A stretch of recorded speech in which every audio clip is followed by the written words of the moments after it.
একটা ভূমিকম্প হবে পৃথিবীর পূর্ব দিকে। পৃথিবীর পূর্ব দিক মানে এই যে ভারত, পাকিস্তান, বাংলাদেশ, শ্রীলঙ্কা, ইন্দোনেশিয়া, ঠিক আছে, এই সিঙ্গাপুর, এই যে কন্টিনেন্ট মালয়েশিয়া, এটা পৃথিবীর পূর্ব দিক। এদিকে একটা ভূমিকম্প হবে। তারপরে 7 পৃথিবীর পশ্চিমে একটা ভূমিকম্প হবে। পশ্চিম মানে বোঝেন না?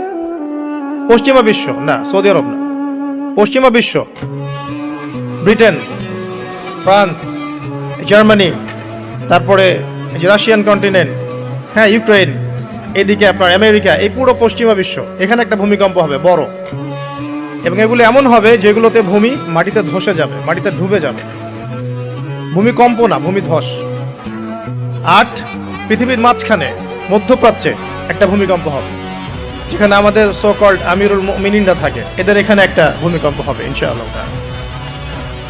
আর 9 ইয়েমেন থেকে একটা আগুন বের হবে। ইয়েমেন থেকে একটা আগুন বের হবে, যে আগুন মানুষকে হাসরের মাঠের দিকে তাড়িয়ে নিয়ে আসবে। আরেকটা বলেছেন 10 নাম্বার, সূর্য উঠবে পশ্চিম দিক থেকে। সূর্য উঠবে পশ্চিম দিক থেকে, তাহলে আর সময় নাই, পৃথিবীর সময় শেষ।